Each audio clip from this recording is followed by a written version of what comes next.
KaraokeBooks. Notre-Dame de Paris. Victor Hugo. Translated by Isabel F. Hapgood. Book 4. Chapter 3. Now, in 1482, Quasimodo had grown up.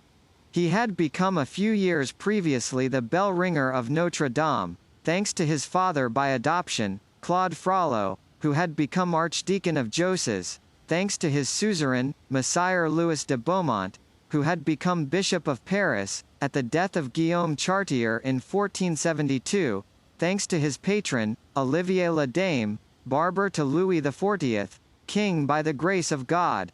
So Quasimodo was the ringer of the chimes of Notre-Dame.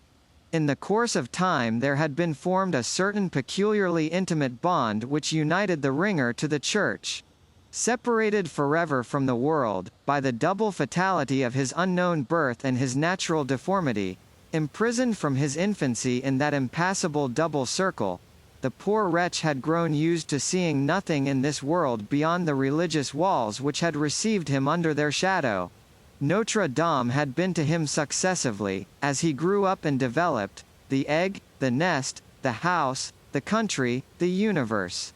There was certainly a sort of mysterious and pre-existing harmony between this creature and this church.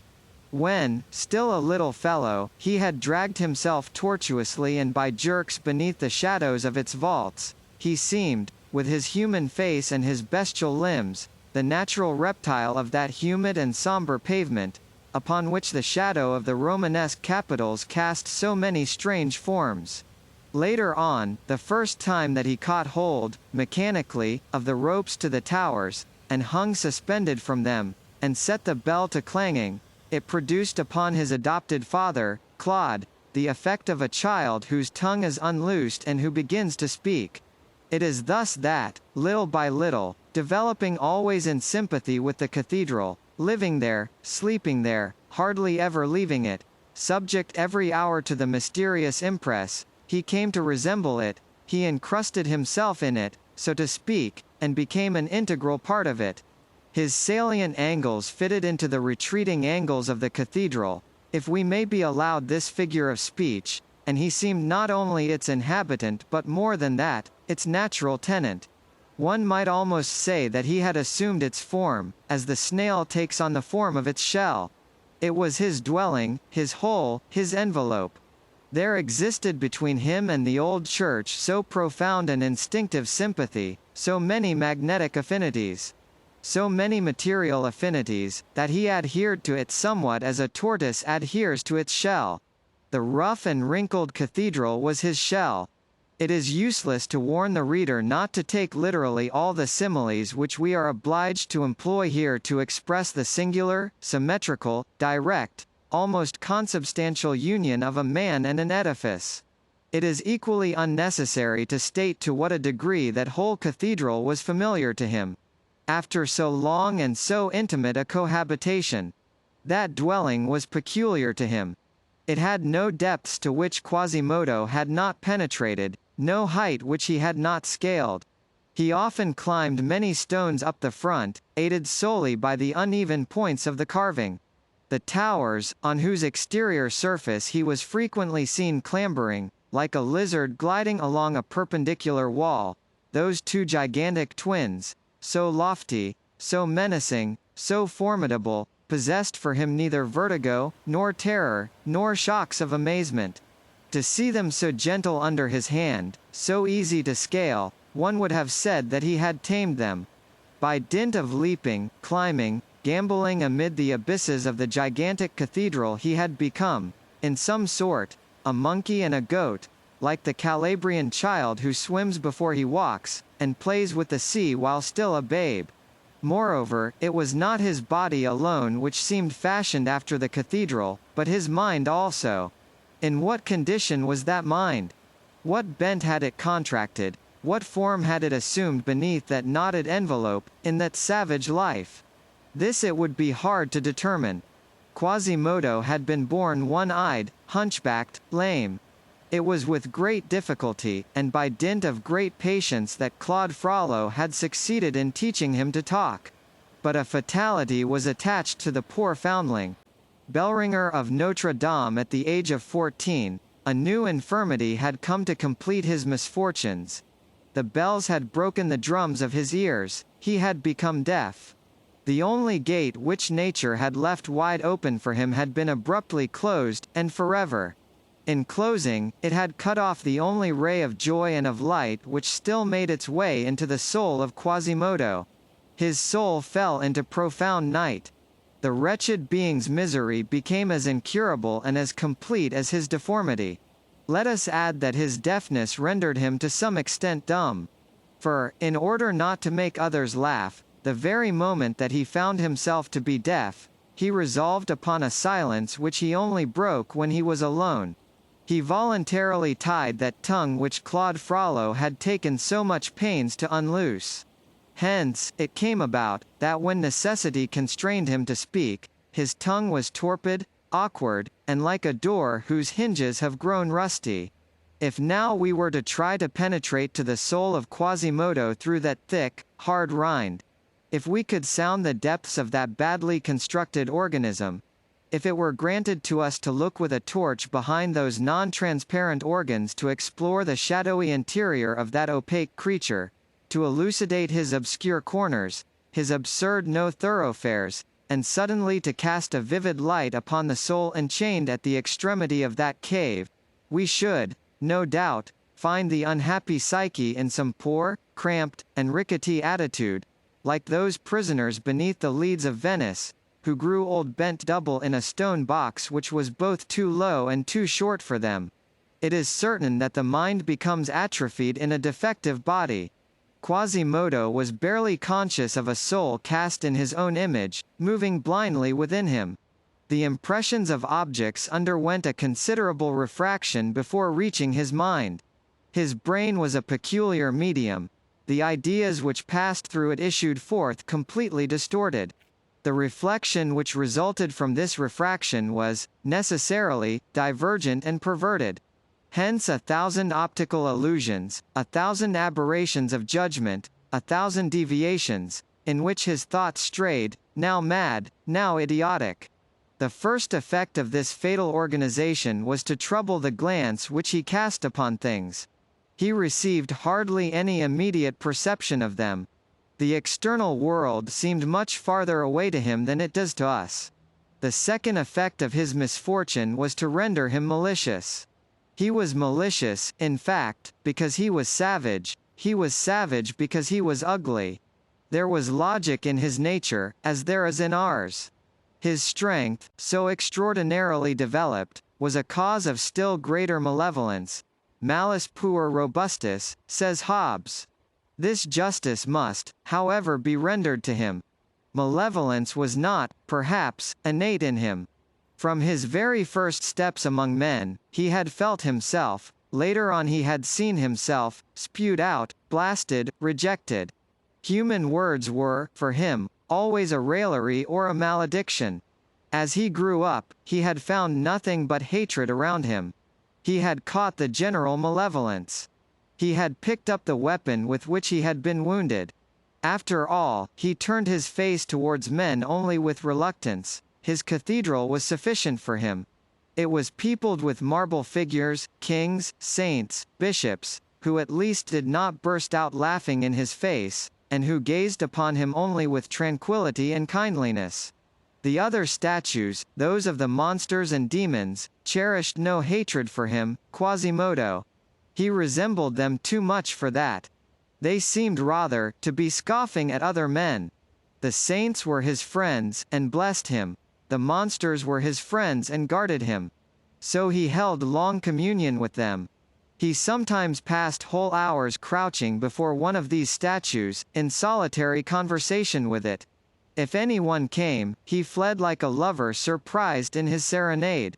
And the cathedral was not only society for him, but the universe, and all nature beside.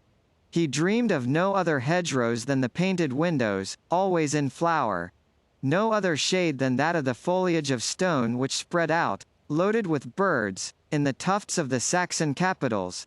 Of no other mountains than the colossal towers of the church. Of no other ocean than Paris, roaring at their bases. What he loved above all else in the maternal edifice, that which aroused his soul, and made it open its poor wings, which it kept so miserably folded in its cavern, that which sometimes rendered him even happy, was the bells. He loved them, fondled them, talked to them, understood them. From the chime in the spire, over the intersection of the aisles and nave, to the great bell of the front, he cherished a tenderness for them all. The central spire and the two towers were to him as three great cages, whose birds, reared by himself, sang for him alone. Yet it was these very bells which had made him deaf. But mothers often love best that child which has caused them the most suffering. It is true that their voice was the only one which he could still hear. On this score, the big bell was his beloved. It was she whom he preferred out of all that family of noisy girls which bustled above him, on festival days. This bell was named Marie. She was alone in the southern tower, with her sister Jacqueline, a bell of lesser size, shut up in a smaller cage beside hers. This Jacqueline was so called from the name of the wife of Jean Montague, who had given it to the church, which had not prevented his going and figuring out his head at Montfaucon. In the second tower there were 6 other bells, and, finally, 6 smaller ones inhabited the belfry over the crossing, with the wooden bell, which rang only between after dinner on Good Friday and the morning of the day before Easter. So Quasimodo had 15 bells in his seraglio, but Big Marie was his favorite. No idea can be formed of his delight on days when the grand peal was sounded. At the moment when the archdeacon dismissed him, and said, "Go," he mounted the spiral staircase of the clock tower faster than anyone else could have descended it. He entered perfectly breathless into the aerial chamber of the great bell. He gazed at her a moment, devoutly and lovingly. Then he gently addressed her and patted her with his hand, like a good horse, which is about to set out on a long journey. He pitied her for the trouble that she was about to suffer. After these first caresses, he shouted to his assistants, placed in the lower story of the tower, to begin. They grasped the ropes, the wheel creaked, the enormous capsule of metal started slowly into motion. Quasimodo followed it with his glance and trembled. The first shock of the clapper and the brazen wall made the framework upon which it was mounted quiver. Quasimodo vibrated with the bell. "Va!" he cried, with a senseless burst of laughter. However, the movement of the base was accelerated, and, in proportion as it described a wider angle, Quasimodo's eye opened also more and more widely, phosphoric and flaming. At length the grand peal began. The whole tower trembled. Woodwork, leads, cut stones, all groaned at once, from the piles of the foundation to the trefoils of its summit.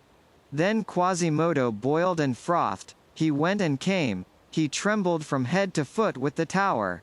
The bell, furious, running riot, presented to the 2 walls of the tower alternately its brazen throat, whence escaped that tempestuous breath, which is audible leagues away. Quasimodo stationed himself in front of this open throat.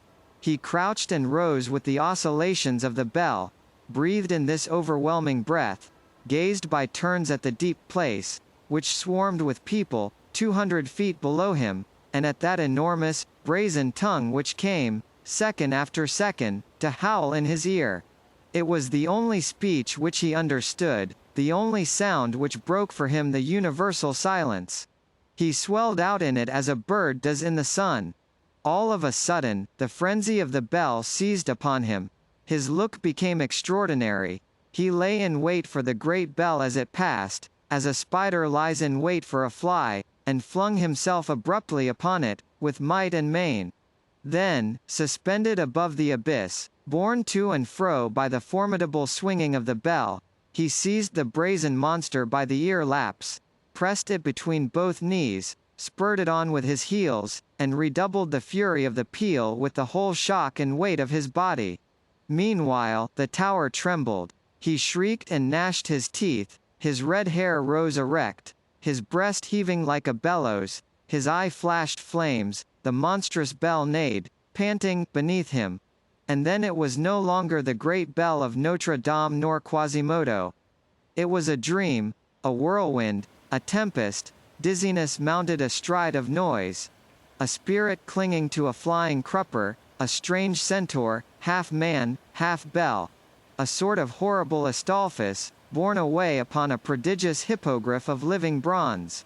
The presence of this extraordinary being caused, as it were, a breath of life to circulate throughout the entire cathedral. It seemed as though there escaped from him, at least according to the growing superstitions of the crowd, a mysterious emanation which animated all the stones of Notre-Dame, and made the deep bowels of the ancient church to palpitate. It sufficed for people to know that he was there, to make them believe that they beheld the 1,000 statues of the galleries and the fronts in motion. And the cathedral did indeed seem a docile and obedient creature beneath his hand. It waited on his will to raise its great voice. It was possessed and filled with Quasimodo, as with a familiar spirit. One would have said that he made the immense edifice breathe. He was everywhere about it. In fact, he multiplied himself on all points of the structure. Now one perceived with affright at the very top of one of the towers, a fantastic dwarf climbing, writhing, crawling on all fours, descending outside above the abyss, leaping from projection to projection, and going to ransack the belly of some sculptured gorgon. It was Quasimodo dislodging the crows. Again, in some obscure corner of the church one came in contact with a sort of living chimera, crouching and scowling. It was Quasimodo engaged in thought.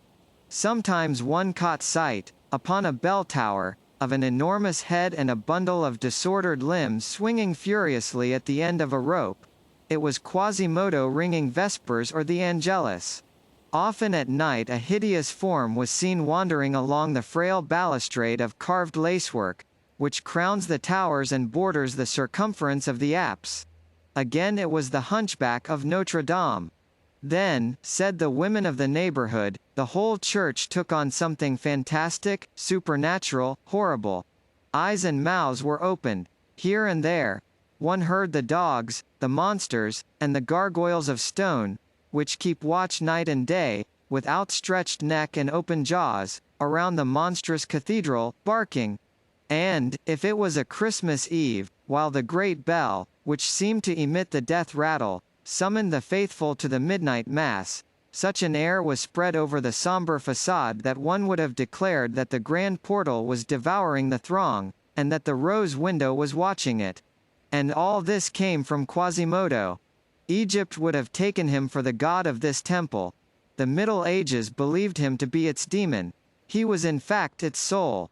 To such an extent was this disease that for those who know that Quasimodo has existed, Notre-Dame is today deserted, inanimate, dead. One feels that something has disappeared from it. That immense body is empty, it is a skeleton, the spirit has quitted it. One sees its place and that is all. It is like a skull which still has holes for the eyes, but no longer sight. KaraokeBooks.